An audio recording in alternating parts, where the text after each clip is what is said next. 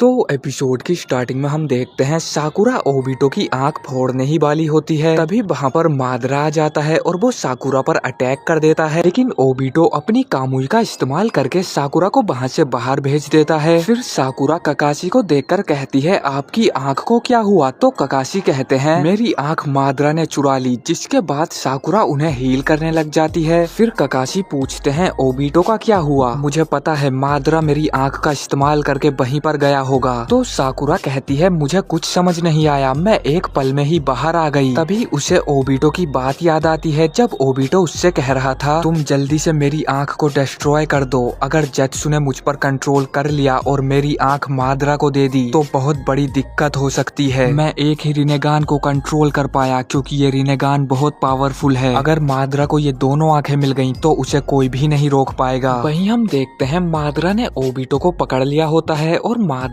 Obito को बताता है रीन के अंदर 3 टेल चिंचुरी की डालने का प्लान हिडन मिस्ट का नहीं बल्कि मेरा ही था, लेकिन उसने ककाशी के हाथों अपनी जान दे दी, पर उसमें भी मेरा ही फायदा हुआ। तुम मेरे प्यादे बन गए। तो ओबिटो पूछता है आखिर तुमने मुझे ही क्यों चुना। फिर मादरा कहता है क्योंकि तुम बहुत दयालु थे और लोगों की परवाह करते थे। तुम जितना प्यार रीन और अपने दोस्तों से करते थे, अंधकार में जाने के बाद तुम उतनी ही नफरत करने लगे। उधर नारुतो मादरा की शैडो को वहीं पर फंसा देता है और अपना एक क्लोन वहीं पर छोड़कर वहाँ से चला जाता है। वहीं साकुरा ककाशी और सास्के को ओबिटो की सारी बातें बता देती है। तभी वहाँ पर नारुतो आ जाता है और वो ककाशी की आंख पर हाथ रखता है। फिर नारुतो कहता है ककाशी सेंसे अब जरा अपनी आंख खोलो। फिर ककाशी ऐसा ही करते हैं और हम देखते हैं ककाशी की आंख वापस आ चुकी थी। तो साकुरा कहती है आखिर ये तुमने कैसे किया। फिर नारुतो कहता है इसे समझाना जरा थोड़ा मुश्किल है। तो साकुरा कहती है ठीक है मुझे बाद में समझा देना, अभी हमें मादरा के बारे में सोचना चाहिए। फिर ककाशी कहते हैं जरा ध्यान से, वो आ रहा है। तो नारुतो कहता है ठीक है हम एक टीम की तरह काम करेंगे। तभी वहाँ पर मादरा ओबिटो को लेकर आ जाता है और हम देखते हैं उसने ओबिटो की आंख लगा ली होती है। फिर नारुतो कहता है तुमने बिल्कुल सही कहा, तुम सब मरोगे, वो भी एक टीम की तरह। वहीं ककाशी सोच रहा था उसके पास दोनों रिनेगान हैं और उसका निचला शरीर भी दोबारा आ गया। फिर नारुतो ओबिटो को आवाज लगाता है तो जेत्सु कहता है ओबिटो तो गया, अब जो भी है सिर्फ मैं हूँ। तभी साकुरा मादरा को देखती है और वो डरकर नारुतो के पीछे छिपने लगती है। फिर साकुरा को वही बात याद आती है जब वो पहले भी सास्के और नारुतो के पीछे छिपा करती थी। तभी साकुरा अपना मार्क एक्टिवेट कर लेती है और मादरा पर अटैक करने के लिए चली जाती है। फिर साकुरा कहती है ठीक है मैं उसका ध्यान भटकाती हूँ, लेकिन मादरा साकुरा का सीख कबाब बना देता है। फिर साकुरा मादरा को पंच करने लगती है, लेकिन उसका पंच कहीं बीच में ही टकरा जाता है। तभी वहाँ पर नारुतो आकर साकुरा को बचाकर ले जाता है। वहीं ककाशी सोच रहे थे आखिर साकुरा का अटैक मादरा को लगा क्यों नहीं। तभी सास्के अपने रिनेगान से देखता है और वहाँ पर मादरा की 4 शैडो आ चुकी थी। फिर मादरा उड़कर हवा में चला जाता है और वो अपने हाथ से ब्लैक होल निकालने लगता है। जिसके बाद मादरा प्लेनेटरी डिवास्टेशन का इस्तेमाल करता है और पूरी धरती ऊपर जाने लगती है। फिर नारुतो कहता है उसके गोले तो पेन से भी बड़े हैं और वो बहुत सारे हैं। तो सास्के कहता है ऊपर क्या है उसकी फिक्र मत करो, पहले उसकी शैडो पर ध्यान दो जो कि हमारे साथ यहीं पर हैं। तभी मादरा उन गोलों को नीचे गिरा देता है और अपनी शैडो से भी उन पर अटैक कर देता है। तो नारुतो अपने शैडो क्लोन बना लेता है और वो कहता है इन शैडोज को मैं देखता हूँ। जिसके बाद नारुतो मादरा की शैडो से लड़ने लगता है। फिर सास्के अपना सुसानो बनाता है और उनमें से एक गोले को काट देता है। तभी नारुतो भी अपने टेल बीस्ट राशन सुरिकेन से उनमें से एक को उड़ा देता है। है, जिसके बाद सास्के दूसरे गोलों को भी काटने लग जाता है। वहीं नारुतो मादरा की शैडो से लड़ रहा होता है। उधर हम मादरा को देखते हैं जो कि अपने सींग को तोड़ लेता है और तभी उसकी तीसरी आंख निकल जाती है। फिर मादरा अपने सारिंगान को चांद से रिफ्लेक्ट करता है और इन्फिनिट सुकुयोमी को शुरू कर देता है। उधर सुचिकागे टोबी से लड़ रहे होते हैं, तभी वो अपना पार्टिकल स्टाइल जुत्सु करने लगते हैं, लेकिन उनका सारा चाकरा खत्म हो चुका था। फिर टोबी सभी निंजा को मारने लगता है, तभी वहाँ पर भूकंप आ जाता है। तो टोबी कहता है आखिरकार वो शुरू हो ही गया, इसका मतलब मेरा काम भी यहीं पर खत्म होता है। वहीं रायकागे कह रहे थे आखिर सब कुछ हिल क्यों रहा है, तो एक निंजा कहता है जरा अपनी दाईं तरफ देखो। फिर वो देखते हैं वहाँ पर बहुत सारे मीटियोराइट गिर रहे थे, तो उनसे बचने के लिए सभी लोग जमीन पर बैठ जाते हैं। फिर शिकामारू कहता है नारुतो ने हमें जो चाकरा दिया था वो गायब हो चुका है और वो बड़ा सा पेड़ भी कहीं पर चला गया, वहाँ कुछ तो हो रहा है, कुछ बहुत बुरा। उधर नारुतो बहुत सारे राशिन शुरिकेन बनाकर सभी मीटियोराइट को एक ही बार में उड़ा देता है। तभी सास्के उनके टुकड़ों से बचने के लिए सभी को अपने सुसानो के अंदर छिपा लेता है। फिर मादरा अपने सारिंगान को चांद पर रिफ्लेक्ट करता है और अचानक से रोशनी हो जाती है, जिसकी वजह से सभी लोग गेंजुत्सु में फंस जाते हैं। सभी मादरा के गेंजुत्सु में फंस चुके थे, लेकिन टोबीरामा पर उसका कोई असर नहीं हुआ था, शायद वो रिएनिमेटेड थे इसीलिए। वहीं हम फ्यूडल लॉर्ड्स को देखते हैं जो सोए हुए थे, तभी एक लड़का वहाँ पर आकर उन्हें जगाता है और वो कहता है कुछ तो बहुत बुरा होने वाला है, रात के समय में ही दिन जैसा उजाला हो गया है। लेकिन तभी वो सारे गेंजुत्सु में फंस जाते हैं। वहीं गांव के सभी लोग, यहाँ तक कि जानवरों पर भी उसके गेंजुत्सु का असर हो चुका था। फिर हम मादरा को देखते हैं जो कहता है ये लाइट दुनिया के हर एक कोने तक पहुँचेगी और इससे कोई नहीं बच पाएगा। फिर मादरा डिवाइन डीप फॉरेस्ट इमरजेंस का इस्तेमाल करता है और वहाँ पर एक पेड़ उग जाता है, जिसके बाद उस पेड़ में से कुछ पत्तियां निकलती हैं और वो सभी को लपेटने लग जाती हैं। वहीं थर्ड होकागे सुनाडे को उन पत्तियों से बचाने की कोशिश कर रहे थे, लेकिन वो सभी को अपने अंदर लपेट लेती हैं। उधर हम नारुतो और सास्के को देखते हैं जिन पर गेंजुत्सु का कोई असर नहीं हुआ था। तभी नारुतो सुसानो से बाहर जाने लगता है, तो सास्के कहता है 1 इंच भी मत हिलना नारुतो। फिर जेत्सु कहता है वो लाइट सुसानो के पार नहीं जा पा रही, सास्के के रिनेगान ने उन्हें इस जुत्सु से भी बचा लिया। वहीं हम देखते हैं टोबी का मास्क खुल जाता है और उसमें होते हैं यामाटो, जिन्हें जेत्सु ने अपने बस में किया हुआ था। तभी थर्ड होकागे आकर उन्हें जगाते हैं और उन्हें सब कुछ याद आने लगता है, लेकिन तभी उन पर भी गेंजुत्सु हो जाता है और डिवाइन ट्री उन्हें भी लपेट लेता है। फिर मादरा कहता है तो अब शुरू होता है कभी ना खत्म होने वाला सपना। फिर यामाटो एक सपना देखने लगते हैं जहाँ पर वो एक छोटी लड़की के साथ होते हैं और वो दोनों खेल रहे थे। फिर वहाँ पर ककाशी आ जाते हैं और वो यामाटो को अपने साथ आने के लिए बोलते हैं, लेकिन तभी काबूटो ककाशी को निगल जाता है और वो वहाँ से भागने लगता है। फिर वहाँ पर नारुतो और साकुरा भी आ जाते हैं। फिर वो कहते हैं यामाटो सेंसे जल्दी चलो, हमें ककाशी को बचाना होगा, सिर्फ टीम 7 ही ये काम कर सकती है। यामाटो दोबारा से टीम 7 का हिस्सा बनकर काफी खुश हो जाते हैं। फिर वो सभी ककाशी को बचाने जाते हैं। फिर वो सभी काबूटो के पास पहुँच जाते हैं और काबूटो उन सबको पेलने लगता है, लेकिन तभी वहाँ पर सास्के आ जाता है और वो काबूटो को एक बिजली का झटका दे देता है। फिर काबूटो सास्के के मुंह पे उल्टी कर देता है, जिसकी वजह से सास्के को कुछ भी नहीं दिखाई दे रहा था। तभी काबूटो सास्के पर अटैक करने लगता है, लेकिन यामाटो काबूटो को अपने वुड स्टाइल से रोक देते हैं। फिर वो ककाशी को बचा लेते हैं, तो ककाशी उन्हें थैंक यू बोलते हैं। तो यामाटो कहते हैं सिर्फ मैंने ही तुम्हें नहीं बचाया, इन सब ने भी मेरी काफी मदद की। फिर वो सभी लेडी सुनाडे के पास जाते हैं। लेडी सुनाडे यामाटो की तारीफ करती हैं और यामाटो को टीम 7 का कैप्टन बना देती हैं। फिर कैप्टन यामाटो सोचने लगते हैं मैं यहाँ पर रुक सकता हूँ, शायद मुझे यहीं पर होना चाहिए था। फिर हम असली दुनिया में देखते हैं सभी लोग वहाँ पर सोए हुए थे। तो थर्ड होकागे कहते हैं आखिर यहाँ पर हो क्या रहा है, क्या यही है इन्फिनिट सुकुयोमी? वहीं मिनाटो की भी आँख खुलती है और वो देखता है सभी लोग लटके हुए थे। सास्के नारुतो से कहता है सुसानो के बाहर मत जाना, नहीं तो तुम भी उसके गेंजुत्सु में फंस जाओगे। उधर टोबीरामा सभी को उस पेड़ से छुड़ाने की कोशिश कर रहे थे, लेकिन वो पेड़ उन्हें बार बार लपेट लेता था। फिर साकुरा सास्के से पूछती है आखिर बाहर हो क्या रहा है? तो सास्के कहता है बाहर क्या हो रहा है अगर ये तुम्हें पता चल भी गया तो तुम कर क्या लोगी? फिर ककाशी कहते हैं बात वो नहीं है, नारुतो और मैं भी जानना चाहते हैं बाहर क्या हो रहा है, क्योंकि हमें अपनी अगली चाल के लिए प्लानिंग करनी होगी। और साकुरा तो बस। तभी सास्के कहता है ककाशी तुम तो साकुरा की तरह बातें करने लगे, कुछ देर के लिए शांत रहो। तो नारुतो कहता है सास्के ये तुम कैसे बातें कर रहे हो, अगर हमें मादरा को हराना है तो साथ मिलकर काम काम करना होगा। फिर काकाशी कहते हैं तुमने बिल्कुल सही कहा, मैं अभी कुछ नहीं कर सकता हूँ। अगर तुम्हें पता है बाहर क्या चल रहा है तो तुम इस टीम को लीड कर सकते हो। फिर सास्के कहता है माद्रा ने अपना गेंजुत्सु शुरू कर दिया है और मुझे लगता है जो लोग भी बाहर थे वो सभी उसके गेंजुत्सु में फंस चुके हैं। फिर नारुतो कहता है तुम्हारा मतलब सभी लोग सपनों में फंस चुके हैं। वहीं हम हिनाटा को देखते हैं जो कि सपना देख रही थी कि वो नारुतो के साथ है। उधर कीबा भी सपना देख रहा होता है और वो अपने सपने में होकागे बन चुका था। सभी लोग उसकी तारीफ कर रहे थे और वो डॉग डे पर हॉलीडे घोषित करता है। वहीं सीनो सपना देख रहा था कि उसने कीड़ों की एक नई प्रजाति ढूंढ ली है जिनके ऊपर बैठकर वो हवा में उड़ रहा है। चोजी भी अपने सपने में बहुत सारा खाना ठूस रहा होता है। उधर शिकामारू सपना देख रहा था कि उसके फादर और आसुमा अपनी वाइफ से लड़ रहे होते हैं। वहीं इनो के सपने में साए और सास्के इनो के लिए आपस में लड़ रहे होते हैं। फिर हम ली का सपना देखते हैं। ली नारुतो और नेजी को पेल देता है और साकुरा उसके प्यार में पागल हो जाती है। वहीं साए सपना देख रहा था जिसमें सभी लोग साए की स्माइल की तारीफ कर रहे थे। उधर गारा अपने सपने में अपनी फैमिली के साथ होता है। तभी वहाँ पर नारुतो आता है उसके साथ खेलने के लिए। फिर हम असली दुनिया में देखते हैं। नारुतो कहता है आखिर हम यहाँ से बाहर कैसे निकलेंगे? तो सास्के कहता है उसका गेंजुत्सु चांद की रोशनी की वजह से है। जब तक रोशनी चमकती रहेगी हम यहाँ से बाहर नहीं जा सकते हैं। फिर सास्के इटाची के बारे में सोचने लगता है। तभी हम एक फ्लैशबैक देखते हैं जब इटाची छोटा था और वहाँ पर एक युद्ध हो रहा होता है। सभी लोग एक दूसरे को मार रहे थे और इटाची वहीं पर खड़ा होकर ये सब देख रहा था। कुछ देर बाद सब कुछ खत्म हो जाता है। तभी एक घायल शिनोबी जो कि पानी मांग रहा था तो इटाची उसे जाकर पानी पिलाने लगता है। फिर वो शिनोबी देखता है इटाची के पास निंजा टूल्स थे तो वो इटाची पर अटैक कर देता है लेकिन इटाची उसे वहीं मार देता है। फिर इटाची अपने फादर से पूछता है आखिर इसने ऐसा क्यों किया, मैं तो सिर्फ इसकी मदद कर रहा था। तो उसके फादर कहते हैं क्योंकि ये एक वॉर है। फिर सभी हिडन लीफ वाले वॉर में मरे हुए लोगों का शोक मना रहे होते हैं। फिर कुछ समय बाद सास्के का जन्म होता है और इटाची उसे देखकर बहुत खुश हो जाता है। तभी उनकी मोम कहती है क्या आपने इसका कुछ नाम सोचा है? तो उनके फादर उसका नाम सास्के रखते हैं। फिर उनकी मोम कहती है ये तो लॉर्ड थर्ड के पिता का नाम था। तो उनके फादर कहते हैं हाँ लेकिन मैंने लॉर्ड थर्ड से पहले ही इसके बारे में पूछ लिया था। फिर एक दिन इटाची अपने क्लास के बच्चों से मिलता है लेकिन वो उसे परेशान करने लगते हैं। फिर वो सभी इटाची पर पत्थर फेंक कर मारने लगते हैं लेकिन इटाची उनके पत्थरों से बड़े ही आराम से बच रहा था। तभी इटाची को गुस्सा आ जाता है और वो एक पत्थर को पकड़कर उन बच्चों की तरफ फेंक कर मारता है जिसके बाद इटाची वहाँ से चला जाता है। फिर इटाची सास्के के साथ खेल रहा होता है तो उसकी मदर कहती है आज मैं बाहर जा रही हूँ तो तुम अपना खाना खा लेना और शायद तुम्हारे डैड भी काम पर रहेंगे तो जरा सास्के का ध्यान रखना। उसी रात ओबिटो भी हिडन लीफ पर अटैक करने वाला था। वहीं इटाची सास्के को लेकर बैठा होता है। तभी वहाँ पर हवा चलने लगती है तो इटाची कहता है यहाँ पर कुछ तो अजीब होने वाला है। उधर हम देखते हैं ओबिटो हिडन लीफ में नाइनटेल को समन कर लेता है जिसके बाद नाइनटेल पूरे ब्लिज को डिस्ट्रॉय करने लगता है। फिर इटाची देखता है पूरे ब्लिज में अफरा तफरी मची हुई थी, चारों तरफ लोग मर रहे थे तो इटाची सास्के को लेकर भागने लगता है। फिर सास्के रोए जा रहा था तो इटाची कहता है सास्के मुझे पता है ये थोड़ा डरावना है लेकिन तुम डरो मत, मैं तुम्हारे साथ हूँ। तभी इटाची को उसके क्लास की लड़की दिखाई देती है जो रो रही होती है, शायद उसके माँ बाप कहीं खो गए थे तो इटाची उसे भी अपने साथ आने के लिए बोलता है। फिर वो दोनों शेल्टर की तरफ जाने लगते हैं जहाँ पर दूसरे लोग भी जा रहे थे। तभी इटाची को अपने फादर दिखाई देते हैं। फिर इटाची के फादर कहते हैं मुझे पता था तुम ठीक होंगे, अब जाओ जल्दी से शेल्टर की तरफ जाओ। फिर कुछ देर बाद हम देखते हैं मिनाटो नाइनटेल को सील कर देता है लेकिन उसमें बहुत सारे लोग मारे जा चुके थे जिसके बाद वो लीफ विलेज को दोबारा से बनाने लगते हैं। तभी वही लड़की इटाची से आकर कहती है इटाची उस दिन तुमने मेरी जान बचाई उसके लिए तुम्हारा शुक्रिया। फिर इटाची कहता है मुझे खुशी है तुम जिंदा हो। तो वो लड़की कहती है क्या ये तुम्हारी बहन है, क्या मैं इसे गोद में ले सकती हूँ? फिर इटाची कहता है मैं नहीं चाहता कि ये रोने लग जाए लेकिन वो लड़की फिर भी सास्के को गोद में उठा लेती है और सास्के रोने लग जाता है। उधर हम लीफ विलेज के एल्डर्स को देखते हैं जो कि लीफ विलेज को दोबारा से बनाने की तैयारी कर रहे थे। डांजो सभी को समझा रहा होता है और वो उचिहा क्लैन वालों को लीफ विलेज के बाहर धकेल देता है। तो फुकाकू कहते हैं लॉर्ड डांजो उचिहा क्लैन विलेज को प्रोटेक्ट करता है और ये लोकेशन विलेज के सेंटर से बहुत दूर है तो हम इमरजेंसी में विलेज को प्रोटेक्ट नहीं कर पाएंगे। तो डांजो कहता है इमरजेंसी के लिए हमारे पास आनबू ब्लैक ओप्स हैं। फिर थर्ड होकागे कहते हैं उचिहा उचिहा पुलिस फोर्स को ट्रेनिंग के लिए जगह चाहिए थी ना, ये लोकेशन ट्रेनिंग ग्राउंड के पास में ही है, तुम लोग उसे उचिहा ट्रेनिंग ग्राउंड की तरह इस्तेमाल कर सकते हो। जिसके बाद उचिहा क्लैन वाले मीटिंग करने लगते हैं। तभी एक उचिहा कहता है, जब नाइनटेल ने हमला किया था तो उन्होंने हमें नहीं बुलाया क्योंकि वो लोग डर रहे थे कहीं हम अपने शारिंगान से नाइनटेल को बस में न कर लें, और कुछ लोगों को तो ये भी लगता है कि हमने ही नाइनटेल से हमला कराया है। फिर दूसरा उचिहा कहता है, और उन्होंने हमें विलेज के इस कोने में धकेल दिया और हम पे नजर भी रखी जा रही है, हमें ये डिसीजन एक्सेप्ट नहीं करना चाहिए कैप्टन, बताओ अब हम क्या करें। तो फुगाकू कहते हैं, तुम लोग बिल्कुल सही कह रहे हो, लेकिन दूसरे क्लैन वालों ने भी उनकी जगह बदलने का डिसीजन एक्सेप्ट किया है, तो हम लोग अभी कुछ नहीं कर सकते हैं। फिर इटाची अपने फादर के साथ ट्रेनिंग ग्राउंड देखने के लिए जाता है और उसके फादर उसे फायर स्टाइल जुत्सु सिखाते हैं और इटाची वो जुत्सु एक ही बार में सीख भी लेता है। फिर इटाची एकेडमी में जाता है। थर्ड होकागे सभी बच्चों को भाषण दे रहे होते हैं। इटाची क्लास में भी सभी बच्चों से हर चीज में आगे होता है। एक दिन इटाची के क्लास के बच्चों को एक सीनियर परेशान कर रहा होता है, तो इटाची उसे पेल देता है और सभी बच्चे इटाची के फैन बन जाते हैं। फिर कुछ देर बाद वो बच्चा अपने दोस्तों को लेकर आ जाता है और वो सभी को मारने लगते हैं। तभी उनमें से एक बच्चा इटाची को पकड़ लेता है और वो इटाची को पंच करता है, लेकिन हम देखते हैं वो तो सिर्फ इटाची का एक क्लोन होता है और असली इटाची शिसुई के साथ ट्रेनिंग कर रहा होता है। फिर इटाची शिसुई से पूछता है, आखिर हमारी जिंदगी में इतनी लड़ाई क्यों है? तो शिसुई कहता है, किसे पता, लेकिन अगर ये लड़ाई खत्म नहीं हुई तो मैं एक दिन इसे जरूर खत्म करूंगा। फिर इटाची कहता है, मैं भी ऐसा ही करूंगा, और वो वहाँ से चला जाता है। उधर एक शिनोबी होकागे को जाकर बताता है, एकेडमी में पास होने के लिए शैडो क्लोन जुत्सु आना चाहिए, लेकिन इटाची ने उसे पहले ही सीख लिया है, तो इटाची को एकेडमी में रखने का कोई फायदा नहीं है। फिर थर्ड होकागे कहते हैं, लेकिन वो तो इसी साल एकेडमी में आया है ना। तो डांजो कहता है, इससे कोई फर्क नहीं पड़ता, वो लड़का एक जीनियस है। जिसके बाद वो इटाची को ग्रेजुएट कर देते हैं। फिर इटाची ये बात अपने फादर को बताता है और वो कहता है, इसमें उन्होंने आप दोनों की सहमति मांगी है, इसलिए उन्होंने आपको बुलाया है। फिर इटाची को एक टीम में रखा जाता है उसे मिशंस पर भेजने के लिए। फिर एक शिनोबी कहता है, हम तुम्हारी 3 शिनोबी की एक टीम बनाएंगे और उसे एक जोनिन लीड करेगा, जिसके बाद तुम लोगों को मिशंस पर जाना होगा। तो अब मैं तुम्हारी टीम अनाउंस करता हूँ। इटाची एक मिशन से आ रहा होता है, तभी उसे रास्ते में उसके फादर मिलते हैं। फिर वो दोनों एक साथ जाने लगते हैं, तो उसके फादर कहते हैं, हमें ऐसे साथ में चले हुए बहुत दिन हो गए। फिर इटाची कहता है, मैं अब एक गैनिन बन चुका हूँ, तो मुझे मिशंस पर जाना होता है। फिर फुगाकू कहते हैं, हाँ मैं समझ सकता हूँ, हमें यहाँ पर आए हुए 3 साल हो गए, उन्होंने हमें विलेज के एक कोने में धकेल दिया। जिनके पास ताकत है वो उचिहा वालों की आवाज को दबाते आ रहे हैं। तुम्हें तो ये सब पता ही है, हम एक दिन अपनी ताकत को दोबारा से हासिल करेंगे और इस अंधकार से निकलेंगे। फिर वो दोनों जा रहे होते हैं, तभी उन्हें इजुमी दिखाई देती है और इटाची उसके साथ चला जाता है। फिर इजुमी कहती है, हम दोनों को मिले हुए काफी समय हो गया, जब से तुम गैनिन बने हो मैंने तुम्हें देखा ही नहीं, और मैंने तुम्हें गैनिन बनने पर कोई गिफ्ट भी नहीं दिया, उसके लिए मुझे माफ कर देना। फिर इटाची कहता है, तुम्हें इसके लिए माफी मांगने की कोई जरूरत नहीं है। तो इजुमी इटाची को डम्पलिंग्स खाने के लिए देती है। तभी वहाँ पर एक लड़का आता है और वो इटाची से कहता है, चलो हमें मिशन पर जाना है, और इटाची वहाँ से चला जाता है। फिर वो सभी निंजा कैट को ढूंढने के लिए जाते हैं और सर पर अजीब सा एंटीना लगाकर बिल्लियों से उस निंजा कैट के बारे में पूछताछ कर रहे थे। जिसके बाद इटाची और मिनाजुकी को उस कैट की लोकेशन का पता चल जाता है, तो इटाची अपने दूसरे साथियों को बुलाने के लिए जाता है। फिर इटाची उनसे कहता है, हमने उस कैट की लोकेशन को ढूंढ लिया है और तुम दोनों को मिनाजुकी सेंसे ने बुलाया है। फिर वो चारों वहाँ पर पहुँच जाते हैं और वो देखते हैं बिल्ला तो दारू पीकर पड़ा हुआ था। फिर वो बिल्ला कहता है, उसने तो मुझे दोबारा रिजेक्ट कर दिया और मेरे घर वाले मुझे शादी करने के लिए बोल रहे हैं। फिर मिनाजुकी उसके पास जाता है और वो कहता है, मैंने तुम्हारी कहानी सुन ली और मुझे बहुत बुरा लग रहा है, क्या हम इसके बारे में बातें कर सकते हैं? फिर वो बिल्ला कहता है, क्या तुम मेरी भावनाओं को समझ सकते हो, एक ऐसी बिल्ली जो कि रिजेक्ट हो चुकी है। फिर वो बिल्ला उसे भी दारू पिलाने लगता है। तो मिनाजुकी कहता है, ये औरतें होती ही ऐसी हैं, ये हमारी फीलिंग्स कभी नहीं समझ सकती हैं। ये सुनकर वो बिल्ला उस पर अटैक कर देता है और वो कहता है, तुम लड़कियों की बुराई कैसे कर सकते हो? तभी वो तीनों भी वहाँ पर आ जाते हैं। ये देखकर बिल्ला भागने लगता है, तो वो तीनों भी उसे पकड़ने के लिए उसके पीछे जाते हैं। तभी वो लड़का एक डिब्बे से टकराकर नीचे गिर जाता है और वो बिल्ला उस लड़की को भी पेल देता है। फिर इटाची अकेला ही उस बिल्ले के पीछे जाता है। तभी इटाची उस पर कुनाई से अटैक करता है, लेकिन वो बिल्ला उसके सभी अटैक से बच जाता है। फिर वो कहता है तुम तो कुनाई फेंकने में एक्सपर्ट हो, लेकिन फिर भी उसका कोई फायदा नहीं। लेकिन तभी ऊपर से एक कुनाई गिरती है और उससे बिल्ले की मूछें कट जाती हैं। फिर बिल्ले का सर लोहे की रोड से टकरा जाता है और वो नीचे गिर जाता है। फिर इटाची उसे पकड़ लेता है और वो उस बिल्ले को उसके घर वापस छोड़ देते हैं। फिर उसके फादर कहते हैं ये काफी टैलेंटेड है, लेकिन लड़कियों के मामले में ये थोड़ा कच्चा है। फिर वो कहता है मैं तो सिर्फ अपने परिवार के भले के लिए एक अच्छी वाइफ ढूंढना चाहता था। फिर वो ग्रैनी कहती है तुमने ये मिशन तो पूरा कर दिया, लेकिन इस बिल्ले की मूछें कहाँ हैं? तो इटाची कहता है वो तो हवा में उड़ गई। फिर ग्रैनी कहती है चलो कोई बात नहीं, लेकिन जब तुम अगली बार आओ तो ध्यान रखना उचीहा ने जो उधार लिया था उसका कर्ज अब बढ़ चुका है। फिर वो सभी वापस जा रहे होते हैं और हमें पता चलता है उस बिल्ले की मूछें टेन्मा ने ले ली थी, क्योंकि उसके डैड काफी बीमार थे और इलाज के लिए उस बिल्ले की मूछें चाहिए थी। फिर इटाची सोचने लगता है वो निंजा कैट और जितने भी बड़े लोग हैं ये सब अपने क्लैन के बारे में ही सोचते रहते हैं। फिर हम देखते हैं इटाची सास्के के साथ खेल रहा होता है। तभी सास्के उस बिल्ली वाले एंटीना को उठाकर पूछता है बड़े भाई आखिर ये क्या है? तो इटाची मुस्कुराता है और वो सोचने लगता है जिंदगी जन्म लेती है और जिंदगी मरती है, लेकिन कभी कभी जिंदगी को बचाया भी जा सकता है। जब एक क्लैन बढ़ता है तो एक विलेज का जन्म होता है और दूसरों के साथ बंधन बढ़ते हैं। अगर दोस्त यही होते हैं तो हम भी दोस्त हैं और इसमें कोई शक नहीं। फिर इटाची अपने एक मिशन के बारे में याद करने लगता है जब दुश्मनों ने उन्हें घेर लिया होता है और टेन्मा इटाची को बचाते बचाते मारा गया था। फिर इटाची कहता है हमारे बीच एक दोस्ती का रिश्ता था और इसीलिए वो मारा गया। मैं पहले नहीं समझ पाया था कि असली दर्द क्या होता है, एक जिंदगी को खोने का दर्द। मैं अब समझ चुका हूँ किसी अपने को खोने का दर्द क्या होता है। और हम देखते हैं इटाची का शारिंगान भी अवेकन हो जाता है। हम देखते हैं इटाची एक मिशन पर जा रहा होता है। तभी उसके फादर उससे कहते हैं तुमने 8 साल की उम्र में ही शारिंगान को अवेकन कर लिया, बहुत अच्छे। जिसके बाद वो उसकी तारीफ करने लगते हैं। तो इटाची सोचने लगता है मेरा दोस्त मारा गया, लेकिन मेरे फादर को तो उसकी कोई परवाह ही नहीं है। तभी इटाची के पास सास्के आता है और वो उससे कहता है बड़े भाई तुमने कहा था तुम आज मेरे साथ खेलोगे। तो इटाची कहता है हाँ मैंने कहा था, लेकिन मुझे मिशन पर जाना है, हम फिर कभी खेलेंगे। तभी वहाँ पर शिसुई आ जाता है और वो इटाची को अपने साथ लेकर चला जाता है। फिर शिसुई इटाची से कहता है तुमने सास्के से झूठ क्यों बोला, ये कोई असली मिशन नहीं है, मुझे सिर्फ एक गैनिन चाहिए था और तुम्हें यहाँ पर आने की कोई जरूरत नहीं थी। फिर इटाची कहता है आखिर मैं कैसे नहीं आता, एक जोनिन ने मुझसे रिक्वेस्ट जो की थी और मैंने झूठ तो नहीं बोला, हम मिशन पर ही है ना। फिर शिसुई बताता है इस ट्रेनिंग के 3 हिस्से हैं। सबसे पहले हमें एक भगोड़े द्वारा छोड़े गए निशानों को ढूंढना है। फिर वो दोनों अपनी जांच को शुरू कर देते हैं। तभी इटाची को एक टूटी हुई लकड़ी मिलती है। तो शिसुई कहता है एक टूटी हुई लकड़ी, इसका मतलब किसी बंदे ने इस पर पैर रखा है, लेकिन ये हमें सिर्फ भटकाने के लिए है। इस पर कटे हुए का निशान बना हुआ है, उसने जल्दी जल्दी में इसे यहाँ पर फेंक दिया। फिर वो उस लकड़ी को छोड़कर आगे जाने लगते हैं। तभी शिसुई को एक पत्थर मिलता है और वो कहता है ये पत्थर ऊपर से गीला है और अंदर से सूखा, इसका मतलब उस भगोड़े ने इस पत्थर पर पैर रखा और ये पत्थर पलट गया। फिर इटाची कहता है ये भी तो उसकी एक चाल हो सकती है। तो शिसुई कहता है हाँ तुमने बिल्कुल ठीक कहा। तभी इटाची को कुछ स्मेल आती है और वो देखता है वहाँ पर फूल टूटे हुए थे। फिर इटाची कहता है उस भगोड़े ने भागते हुए इन पर पैर रखा होगा। फिर वो दोनों उसे ढूंढने लग जाते हैं और उन्हें ढूंढते ढूंढते रात हो जाती है। तो शिसुई कहता है चलो अब ट्रेनिंग के दूसरे हिस्से पर चलते हैं और वो दोनों कैंपिंग करने लग जाते हैं। फिर इटाची पूछता है आखिर हम ऐसा क्यों कर रहे हैं? तो शिसुई कहता है तुम बस चुपचाप खाते रहो, जो मुझे अच्छा लगता है उसके साथ खाना शेयर करना मुझे पसंद है। फिर इटाची सोचने लगता है अगर मैं सच में एक जीनियस होता तो वो कभी ना मारा जाता। तभी इटाची शिसुई से कहता है मैं एक नौसिखिया हूँ, आखिर मेरे जैसे ने शारिंगान को कैसे अवेकन कर लिया। फिर शिसुई कहता है अच्छा तो अब मैं समझ गया तुमने झूठ क्यों बोला, तुम्हें बस अपने घर पर नहीं रहना था। तभी उन दोनों को किसी की आवाज आती है तो वो भागकर वहाँ पर जाने लगते हैं। फिर शिसुई कहता है ट्रेनिंग का तीसरा हिस्सा शुरू हो चुका है। तभी वो दोनों देखते हैं एक शिनोबी पर कुछ आनबू अटैक कर रहे थे। तो सास्के पूछता है क्या ये भी ट्रेनिंग का हिस्सा है, लेकिन शिसुई मना कर देता है। फिर शिसुई उनसे पूछता है तुम लोग आखिर इस पर अटैक क्यों कर रहे हो? फिर उनमें से एक आनबू कहता है ये एक धोखेबाज है। तो शिसुई कहता है क्या तुम्हारे पास कोई सबूत है कि ये धोखेबाज है? फिर वो आनबू कहता है दरअसल ये धोखेबाज नहीं है, लेकिन इसे पता है कि धोखेबाज कौन है और वो उस स्क्रॉल में लिखा है। अगर ये हमें वो स्क्रॉल दे देता है तो हम लोग यहाँ से चले जाएंगे। फिर वो शिनोबी कहता है मुझे पता है तुम लोगों को जानकारी चाहिए, लेकिन किस लिए? तो आनबू कहते हैं क्या तुम्हें नहीं लगता जो इस विलेज के लिए खतरा है उन्हें सजा मिलनी चाहिए? लेकिन वो शिनोबी कहता है तुम्हें ये निर्णय लेने का कोई अधिकार नहीं है, मैं ये सबूत होकागे को दिखाऊंगा और वही तय करेंगे कि इसके साथ क्या करना है। तभी एक आनबू उसके कुनाई फेंक कर मार देता है, लेकिन वो सिर्फ उसका एक क्लोन होता है। फिर एक आनबू कहता है कोई बात नहीं, मैंने उसे पॉइजन दे दिया है, वो ज्यादा दूर तक नहीं जा पाएगा। फिर शिसुई कहता है तुम लोग सिर्फ तलवार की भाषा जानते हो, तुम लोग कोई शांति के दूत नहीं हो। और तभी शिसुई का शारिंगान भी अवेकन हो जाता है। फिर वो उन तीनों आनबू से लड़ने लग जाते हैं। एक आनबू इटाची पर कुनाई से अटैक करता है, लेकिन इटाची अपने शारिंगान की मदद से उसके सभी अटैक से बच जाता है और उसे उसके ही जाल में फंसा देता है। उधर शिसुई भी उन दोनों से लड़ रहा होता है और वो भी उन्हें हरा देता है, जिसके बाद वो तीनों वहाँ से भाग जाते हैं। फिर वो निंजा उन दोनों से कहता है तुम लोग इसके बारे में किसी को मत बताना, नहीं तो एक नई जंग शुरू हो जाएगी जो कि लॉर्ड होकागे बिल्कुल भी नहीं चाहेंगे। फिर उसके कुछ सालों बाद इटाची भी आनबू ब्लैक ओप्स को ज्वाइन कर लेता है और वो कहता है अब मैं इन शैडोज के पीछे छिपकर अपने विलेज का ख्याल रखूंगा। इटाची के फादर कहते हैं मुझे तुम पर गर्व है इटाची, तुम एक आनबू बन गए, लेकिन एक बात हमेशा याद रखना, भले ही तुम आनबू बन गए हो लेकिन उससे पहले तुम एक उचीहा हो। फिर हम वही सीन देखते हैं जब शिसुई ने अपनी आंख इटाची को दे दी थी और वो इटाची से कहता है सिर्फ एक तुम ही हो जिस पर मैं भरोसा कर सकता हूँ, उचीहा के नाम और इस विलेज की रक्षा करना। मेरे मरने के बाद बहुत सी चीजें बदल जाएंगी, अगर तुम मेरे सच्चे दोस्त हो तो तुम मुझे नहीं रोकोगे। जिसके बाद शिसुई उस पहाड़ी से नीचे कूद जाता है। अगले दिन हम देखते हैं तीन उचीहा इटाची से शिसुई के बारे में पूछताछ करने के लिए आते हैं, लेकिन इटाची उन्हें पीट कर वहाँ से भगा देता है। फिर डांजो इटाची को एक शिनोबी को मारने का मिशन देता है और इटाची उस मिशन को पूरा कर देता है। जिसके बाद डांजो सभी उचीहा पर नजर रखने लगता है और इटाची भी इस काम में डांजो की मदद कर रहा होता है। फिर इटाची के फादर कहते हैं 3 दिन बाद हमारी मीटिंग है तो उसमें आना भूलना मत, लेकिन इटाची कहता है मुझे एक मिशन पर जाना है। तो उसके फादर कहते हैं अपनी किस्मत से मत भागो इटाची, मीटिंग के बाद मुझे अकेले में आकर मिलना और अपने साथ किसी आनबू को मत लेकर आना। फिर इटाची मीटिंग खत्म होने के बाद वहाँ पर पहुँच जाता है तो फुगाकू इटाची से कहते हैं जो लोग गद्दी पर बैठे हैं वो हमारे शारिंगान की ताकत से डरते हैं, इसीलिए वो हमें परेशान करते हैं। फिर इटाची कहता है आपने बिल्कुल सही कहा, वो लोग डरते हैं कहीं हम अपने शारिंगान की मदद से नाइनटेल को कंट्रोल ना कर लें। फिर फुगाकू कहते हैं वो हमारे पूर्वज थे मादरा उचीहा जिन्होंने ऐसा किया था, इस समय कोई भी ऐसा नहीं कर सकता है, लेकिन अगर वो हमसे डरते हैं तो हमें उन्हें कंट्रोल करना चाहिए। फिर इटाची कहता है तो क्या आप ताकत का इस्तेमाल करोगे होकागे बनने के लिए? तो फुगाकू कहते हैं मैं ऐसा करना तो नहीं चाहता, लेकिन क्लैन वाले यही चाहते हैं और मैं उन्हें रोक नहीं सकता, इसीलिए मैंने अपने मांगे के उस शारिंगान को छिपा कर रखा, अगर उन्हें इस बात का पता चल गया तो उनकी इच्छाएं और भी बढ़ जाएंगी। लेकिन इटाची अगर तुम हमारी तरफ आ जाओ तो हम उन लोगों का तख्ता पलट कर सकते हैं और किसी की जान भी नहीं जाएगी। इटाची तुम मेरे लड़के हो, हमारे क्लैन को बचाने में मेरी मदद करो। लेकिन इटाची उचीहा वालों को ही धोखा दे देता है और वो सारी बात जाकर होकागे को बता देता है। फिर थर्ड होकागे उचीहा वालों से बातचीत करके सब कुछ सुलझाने का फैसला लेते हैं, लेकिन डांजो इटाची को अकेले में बुलाकर पूरे उचीहा क्लैन को मारने का ऑर्डर देता है। फिर इटाची इस काम में ओबिटो की मदद लेता है और बिना कुछ सोचे समझे अपने पूरे क्लैन को पेल देता है। फिर ओबिटो इटाची से कहता है सब कुछ खत्म हो गया, चलो चलते हैं। तो इटाची कहता है तुम जाओ, मैं अपने मिशन की रिपोर्ट देकर आता हूँ। फिर इटाची थर्ड होकागे के पास जाता है तो थर्ड होकागे इटाची से कहते हैं इटाची तुम्हारा शुक्रिया, तुम्हारी वजह से इस विलेज में होने वाला झगड़ा पहले ही खत्म हो गया, अब हम इस विलेज में शांति स्थापित कर पाएंगे, लेकिन मुझे इस बात का दुख है कि हमारे पास कोई और रास्ता नहीं था।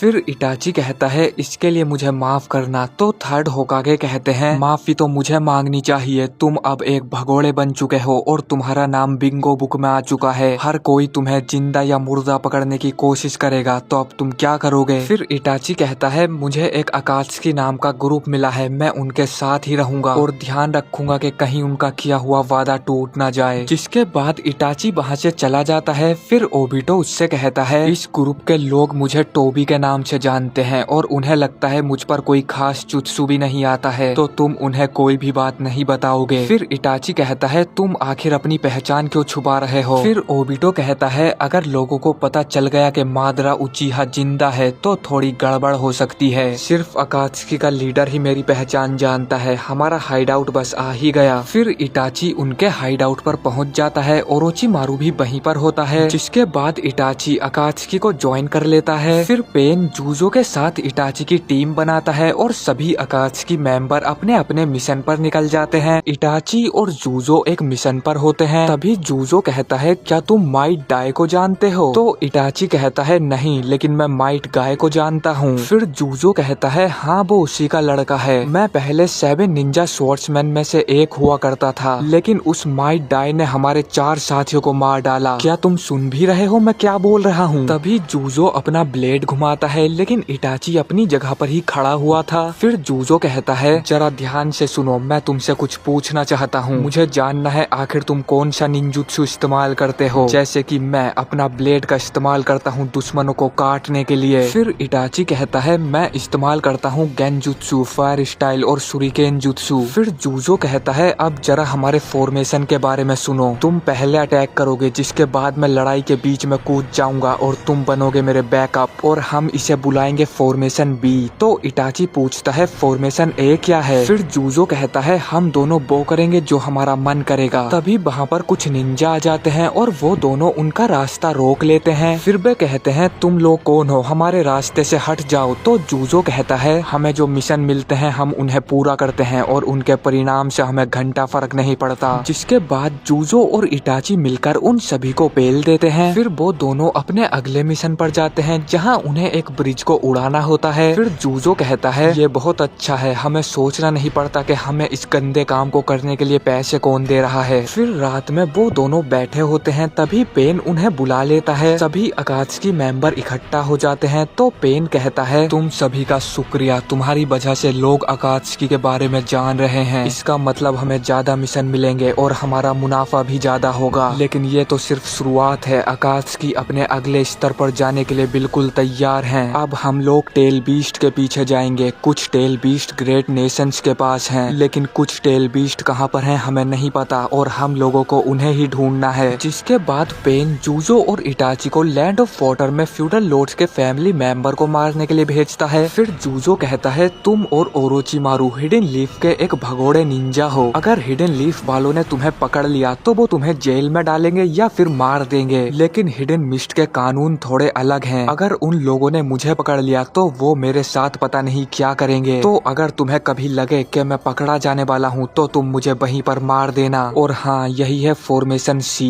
क्या तुम कोई फॉर्मेशन डी बनाना चाहते हो? तो इटाची मना कर देता है। जिसके बाद वो दोनों वहाँ पर घुसकर अपने मिशन को पूरा कर देते हैं और वहाँ से भागने लगते हैं। लेकिन तभी वो देखते हैं कोई उनका पीछा कर रहा होता है और उन्हें पता चलता है वो होता है 4th मिजुकागे, जो कि 3 टेल का चिंचूरी की भी था। फिर इटाची पूछता है, प्लान क्या है? तो जूजो कहता है, फॉर्मेशन सी का इस्तेमाल करो। तभी इटाची जूजो पर अटैक कर देता है, लेकिन वो उनका ध्यान भटकाने के लिए एक वाटर क्लोन होता है। फिर जूजो मिजुकागे से लड़ने लगता है और इटाची उसके बॉडीगार्ड को मारने लगता है। जिसके बाद इटाची मिजुकागे पर भी फायर बॉल से अटैक कर देता है और मिजुकागे जलने लगता है। लेकिन वो 3 टेल में ट्रांसफॉर्म हो जाता है और जूजो को एक पंच मार के नीचे गिरा देता है। फिर वो इटाची पर भी अटैक कर देता है और इटाची अजीब सी चीज में फंस जाता है। जिसके बाद वो इटाची को मारने के लिए आगे बढ़ता है, लेकिन तभी वहाँ पर जूजो आकर उसे बचा लेता है। लेकिन तभी मिजुकागे उन दोनों पर टेल बीस्ट बॉम्ब से अटैक कर देता है और जूजो का ब्लेड टूटकर उसके पेट में घुस जाता है। फिर इटाची उसे अपने अमातरासु से जला देता है और वो काफी ज्यादा घायल हो चुका था। तभी जूजो इटाची को वहाँ से जाने के लिए बोलता है। फिर जूजो मर जाता है और इटाची वहाँ से चला जाता है। फिर पेन सभी को बुलाकर कहता है, हमारे कुछ मेंबर मारे जा चुके हैं, हमें और मेंबर ढूंढने की जरूरत है। फिर एक दिन हम देखते हैं ओरोचिमारू और इटाची जा रहे होते हैं। तभी ओरोचिमारू इटाची पर अटैक कर देता है। फिर ओरोचिमारू कहता है, क्या तुम्हें पता है अमर होना कैसा होता है? मुझे भी नहीं पता है और इसीलिए मुझे नया शरीर चाहिए इटाची। लेकिन इटाची ओरोचिमारू पर गेंजुत्सु कर देता है और उसका एक हाथ काट देता है। फिर इटाची कहता है, तुम्हें पता है तुम्हारी दिक्कत क्या है? तुम बहुत लालची हो ओरोचिमारू। तभी वहाँ पर काबूटो आ जाता है और वो पेपर बॉम्ब ब्लास्ट करके ओरोचिमारू को वहाँ से ले जाता है। फिर सासुरी सभी से कहता है, ओरोचिमारू ने हमें धोखा दिया, तुम लोग उसे मुझ पर छोड़ दो। उसका कुत्ता काबूटो मेरे इशारों पर चलता है। फिर हम देखते हैं इटाची एक जगह जगह पर बैठा हुआ था तभी उसकी टीम ज्वाइन करने के लिए वहाँ पर किसामे आता है। हम देखते हैं इटाची, किसामे और सासुरी देदरा को अकात्सुकी ज्वाइन करवाने के लिए जाते हैं। पहले तो देदरा मना करता है लेकिन कुछ देर बातचीत करने के बाद देदरा अकात्सुकी ज्वाइन कर लेता है। फिर पेन देदरा से कहता है अब तुम अकात्सुकी के एक हिस्से हो और तुम्हें जो भी काम दिया जाएगा तुम्हें उसे पूरा करना होगा। तो देदरा कहता है हाँ ठीक है, मैं समझ गया। फिर पेन सासुरी से कहता है देदरा के साथ टीम बनाओ और जाकर ओरोचिमारू को मार दो। फिर देदरा पूछता है आखिर ये ओरोचिमारू कौन है, तो सासुरी उससे कहता है चलो मेरे साथ, मैं तुम्हें रास्ते में बताता हूँ। जिसके बाद वो दोनों वहाँ से चले जाते हैं और पेन इटाची और किसामे को हिडन ग्रास विलेज में भेजता है। फिर हम देदरा और सासुरी को देखते हैं जो कि ओरोचिमारू के हाइड आउट पर पहुंच चुके थे। तभी उन्हें कुछ सांप दिखाई देते हैं। देदरा उन्हें मारने की कोशिश करता है तो सासुरी कहता है अब इसका कोई फायदा नहीं, उसे पहले ही पता चल चुका है हम यहाँ पर आ गए हैं। फिर वहाँ पर ओरोचिमारू आ जाता है तो सासुरी देदरा से कहता है तुम इस पर ऊपर से नजर रखना कहीं ये भाग ना जाए। जिसके बाद देदरा अपनी चिड़िया पर बैठकर उड़ जाता है। फिर सासुरी ओरोचिमारू से लड़ने के लिए थर्ड काजेकागे का पपेट निकाल लेता है तो ओरोचिमारू भी अपने रीएनिमेशन जुत्सु का इस्तेमाल करके थर्ड काजेकागे को रीएनिमेट कर देता है। फिर वो दोनों आपस में लड़ने लगते हैं। तभी सासुरी ओरोचिमारू के रीएनिमेशन जुत्सु को पेल देता है लेकिन वो दोबारा से ठीक हो जाता है। फिर ओरोचिमारू उसे बताता है ये मर नहीं सकता क्योंकि ये पहले ही मर चुका है। तभी देदरा भी ऊपर से रीएनिमेटेड काजेकागे को ब्लास्ट कर देता है लेकिन वो फिर से ठीक हो जाता है। फिर ओरोचिमारू कहता है जब तुम दोनों मर जाओगे तो मैं तुम्हें भी इसी की तरह बना दूंगा। फिर ओरोचिमारू उन दोनों पर अटैक करने वाला होता है लेकिन तभी उसका जुत्सु गायब हो जाता है क्योंकि अभी उसने पूरी तरह से रीएनिमेशन जुत्सु को नहीं सीखा था। तभी सासुरी ओरोचिमारू पर अटैक कर देता है लेकिन ओरोचिमारू भागकर अपनी गुफा में घुस जाता है तो देदरा उस पूरी गुफा को ही उड़ा देता है। फिर वो दोनों वहाँ से चले जाते हैं और पेन को जाकर बताते हैं हमने उस पूरी गुफा को छान मारा लेकिन हमें उसकी लाश कहीं पर भी नहीं मिली, वो जरूर बच गया होगा। फिर देदरा ओरोचिमारू के जुत्सु के बारे में पूछता है तो इटाची उन्हें बताता है वो थर्ड होकागे का रीएनिमेशन जुत्सु है, उस जुत्सु की मदद से हम मरे हुए लोगों को जिंदा कर सकते हैं और तुम उन्हें दोबारा नहीं मार सकते, उन्हें केवल सील किया जा सकता है। फिर पेन कहता है ओरोचिमारू से जरा बचकर रहना, अगर वो जिंदा है तो वो अपनी अगली चाल जरूर से चलेगा। जिसके बाद पेन इटाची और काकुजू को हिडन स्टीम विलेज में एक पागल को मारने के लिए भेजता है। ये पागल लोगों को बहुत बुरे तरीके से मार रहा होता है तो इटाची और काकुजू वहाँ पर पहुँच जाते हैं। फिर हमें पता चलता है वो पागल और कोई नहीं बल्कि हिडान होता है। तभी उसे रास्ते में कोनान मिलती है और वो कोनान से जासीन को ज्वाइन करने के लिए बोलता है। फिर कोनान पूछती है आखिर ये जासीन क्या होता है, तो हिडान बताता है इसमें तुम लोगों को मार सकते हो और तुम्हें कोई सजा भी नहीं मिलेगी। फिर कोनान कहती है अच्छा तुम वही पागल लगते हो जिसे हमें ढूंढने के लिए बोला गया है। ये सुनकर हिडान उस पर अटैक करने वाला होता है लेकिन तभी वहाँ पर काकुजू और इटाची भी आ जाते हैं। जिसके बाद काकुजू और हिडान लड़ने लग जाते हैं और काकुजू हिडान को मार देता है लेकिन हम देखते हैं हिडान दोबारा से जिंदा हो जाता है। फिर हिडान अपना जादू टोना शुरू कर देता है और वो अपने पेट में एक रोड घुसा देता है। ऐसा करने से उसका सारा दर्द काकुजू में ट्रांसफर हो जाता है और काकुजू जमीन पर गिर जाता है लेकिन तभी काकुजू के अंदर से उसका एक मॉन्स्टर निकल के मर जाता है और काकुजू भी दोबारा से ठीक हो जाता है। तो हिडान पूछता है आखिर तुम मरे क्यों नहीं। तभी वहाँ पर कोनान और इटाची आ जाते हैं और वो हिडान से अकात्सुकी को ज्वाइन करने के लिए बोलते हैं। फिर हिडान कहता है आखिर मैं अकात्सुकी को ज्वाइन क्यों करूँगा, तो कोनान कहती है तुम्हें हमारे साथ बहुत सारे लोगों को मारने को मिलेगा। जिसके बाद हिडान भी अकात्सुकी ज्वाइन कर लेता है। जिसके बाद अकात्सुकी की 2 मैन टीम कंप्लीट हो जाती है और सभी अकात्सुकी अपने अपने मिशन पर निकल जाते हैं। कुछ समय बाद पेन सभी को बताता है ओरोचिमारू ने हिडन सैंड और साउंड विलेज के कुछ शिनोबी का इस्तेमाल करके लीफ विलेज पर अटैक कर दिया। वो ये लड़ाई तो नहीं जीत पाया लेकिन इसमें थर्ड होकागे मारे गए और विलेज को भी काफी ज्यादा नुकसान हुआ है। फिर इटाची कहता है ठीक है ओरोचिमारू को अब मैं देखता हूँ। जिसके बाद वो हिडन लीफ में पहुँच जाता है। हम देखते हैं जब इटाची नारुतो को पकड़ने के लिए जाता है तभी वहाँ पर सास्के आ जाता है और वो इटाची पर अटैक करने लगता है लेकिन इटाची सास्के को पीटकर वहाँ से चला जाता है। फिर हम वही सीन देखते हैं जब सास्के इटाची से मिलने के लिए जाता है तो इटाची उससे कहता है तुम अपने इस शारिंगान से क्या देख पा रहे हो। फिर सास्के कहता है मुझे तो सिर्फ तुम्हारी मौत दिखाई दे रही है, जिसके बाद वो दोनों लड़ने लग जाते हैं। फिर इटाची मरने वाला होता है तो वो सास्के से कहता है मुझे माफ कर देना सास्के। जिसके बाद हम प्रेजेंट में देखते हैं माद्रा के गेंजुत्सु वाली रोशनी खत्म हो जाती है तो सास्के अपने सुसानो को गायब कर लेता है। फिर जेत्सु कहता है तो रोशनी उसके सुसानो के आर पार नहीं गई और वो सब बच गए। फिर नारुतो कहता है अच्छा तो इस जेत्सु को भी कुछ नहीं हुआ, लेकिन हमें सभी लोगों को उसके गेंजुत्सु से बाहर निकालना होगा, पर हम ये करेंगे कैसे सास्के। तो सास्के कहता है मुझे लगता है रिनेगान वाले गेंजुत्सु को सिर्फ रिनेगान से ही खत्म किया जा सकता है। फिर ककाशी कहते हैं इसका मतलब हमें सास्के की लेफ्ट आंख की जरूरत पड़ने वाली है। तो जेत्सु कहता है तुम्हें क्या लगता है मैं ऐसा होने दूंगा, हमें अब सिर्फ तुम लोगों को खत्म करना है। तभी वहाँ पर माद्रा भी आ जाता है और वो कहता है ये काम सिर्फ इस दुनिया का रखवाला ही कर सकता है। फिर सास्के कहता है जरा संभल कर रहना, उसकी शैडोज ने हमें चारों तरफ से घेर रखा है। तो नारुतो कहता है हाँ मुझे पता है। फिर माद्रा कहता है मैंने इस दुनिया के कर्म चक्र को तोड़ दिया, मैंने लोगों को कष्ट पीड़ा और निराशा से मुक्त किया है। फिर नारुतो कहता है लेकिन ये सब तो सिर्फ एक झूठ है। फिर माद्रा कहता है तुम लोगों की खुशियों में टांग अड़ा रहे हो नारुतो, देखो सब लोग कितने खुश हैं, कोई जंग नहीं हो रही है, मैंने इस नर्क को स्वर्ग में बदल दिया है। तभी हम देखते हैं जेत्सु माद्रा पर अटैक कर देता है और वो कहता है तुम गलत हो माद्रा, ना तो तुम इस दुनिया के रक्षक हो और ना ही अभी कुछ खत्म हुआ है। जेत्सु के अटैक की वजह से माद्रा हिल भी नहीं पा रहा था। उधर उन लोगों को भी कुछ समझ नहीं आ रहा था आखिर वहाँ पर हो क्या रहा है। फिर जेत्सु कहता है तुम ऐसा कैसे समझ सकते हो कि तुम ओबिटो से अलग हो जब तुम भी दूसरों का फायदा उठाते हो। तुम्हें क्या लगता है तुम दूसरों से अलग हो? मेरे प्यारे माद्रा तुम भी एक सपने में उलझे हो, वो सपना जो मैंने बनाया है। फिर माद्रा कहता है एक सपने के अंदर? ये तुम क्या बक रहे हो ब्लैक जेत्सु, वो मैं हूँ जिसने तुम्हें बनाया है, तुम मेरी इच्छा शक्ति के अलावा और कुछ भी नहीं हो। फिर जेत्सु कहता है तुम फिर से गलत हो माद्रा, मैं कागुया की इच्छा शक्ति हूँ। वहीं नारुतो को कुछ भी समझ में नहीं आ रहा होता है। फिर ककाशी कहते हैं क्या अब वो यहाँ पर आकर अलग अलग हो रहे हैं? फिर सास्के कहता है ऐसा कुछ नहीं है, उसने अभी कागुया का नाम लिया जिसके बारे में सेज ऑफ सिक्स पाथ्स ने हमें बताया था। उधर हम देखते हैं डिवाइन ट्री सभी लोगों का चाकरा खींचने लगता है और वो सारा चाकरा माद्रा के अंदर आने लगता है। फिर साकुरा कहती है आखिर इतना सारा चाकरा आ कहाँ से रहा है? तो सास्के कहता है ये उन लोगों में से आ रहा है जो इन्फिनिट सुकुयोमी के बस में है। फिर नारुतो कहता है ये बहुत बुरा है सास्के, उसका चाकरा टेंटेल से भी ज्यादा ताकतवर है। तो सास्के कहता है हमें उसे रोकना ही होगा, जिसके बाद वो दोनों उस पर अटैक करने के लिए चले जाते हैं। लेकिन तभी माद्रा के बाल उन दोनों को पकड़ लेते हैं। फिर जेत्सु कहता है अब मैं तुम दोनों का चाकरा भी एब्जॉर्ब कर लूंगा। तभी साकुरा वहाँ पर भागकर जाने लगती है, लेकिन ककाशी उसे रोकते हैं और वो कहते हैं जब तक तुम्हारे पास कोई प्लान ना हो ऐसे पागलों की तरह अटैक मत करो। फिर नारुतो कहता है मैं हिल नहीं पा रहा, हमें इसे रोकना ही होगा, नहीं तो ये सभी लोगों का चाकरा खींच लेगा और सब लोग मारे जाएंगे। फिर जेत्सु कहता है तुम फिक्र मत करो, वो नहीं मारे जाएंगे। पिछली बार कागुया ने जब अपने सोल्जर बनाने के लिए इन्फिनिट सुकुयोमी को शुरू किया था तो वो नहीं मारे गए थे। फिर सास्के कहता है सोल्जर बनाने के लिए तुम्हारा इससे क्या मतलब है? तो जेत्सु उन्हें बताता है वो उन लोगों को व्हाइट जेत्सु में बदलने वाली थी। पिछली बार जो लोग इन्फिनिट सुकुयोमी से नहीं बच पाए थे वही लोग व्हाइट जेत्सु हैं। फिर नारुतो कहता है तुम्हारा मतलब सभी लोग व्हाइट जेत्सु में बदलने वाले हैं? फिर माद्रा कहता है ये तुम क्या बकवास कर रहे हो, इन्फिनिट सुकुयोमी तो उचिहा क्लैन का जुत्सु है ना, उचिहा के स्टोन पर यही लिखा हुआ था। फिर जेत्सु कहता है मेरे प्यारे माद्रा मैं तुमसे भी बहुत सालों पहले से जिंदा हूँ, जब हागुरोमो ने उस पत्थर को छोड़ा तो मैंने उस पर लिखे हुए शब्दों को बदल दिया था। तभी माद्रा एक गुब्बारे की तरह फूलकर दोबारा से पिचकने लग जाता है और ओबिटो भी उससे अलग होकर जमीन पर गिर जाता है, जिसके बाद माद्रा कागुया में ट्रांसफॉर्म हो जाता है और ये एपिसोड यहीं पर खत्म हो जाता है। तो अगर आपको ये वीडियो पसंद आई है तो लाइक कर देना। पिछले सभी एपिसोड्स के लिंक आपको डिस्क्रिप्शन बॉक्स में मिल जाएंगे। मैं मिलता हूँ आपसे बहुत जल्द किसी नेक्स्ट वीडियो में।